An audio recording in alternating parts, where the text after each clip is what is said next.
One of the best private collections of vintage motorcycles in the country is hidden behind an unassuming house in Spanaway.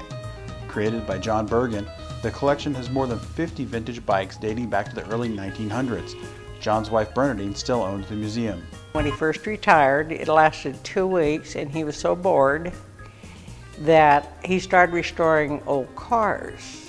But he got 5 cars done and no place to store them. So he said, I'm going with motorcycles because they're smaller. He said he was going to stop counting at 15. Well, he did stop counting at 15, and he never knew quite how many he had.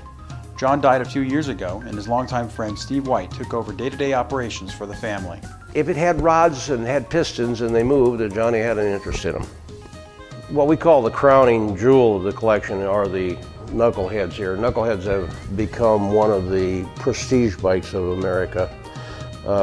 Not just because they're made by Harley-Davidson, but because they were a major step forward in the mechanical works of motorcycles. They started in 1936, and that model ended in 1947.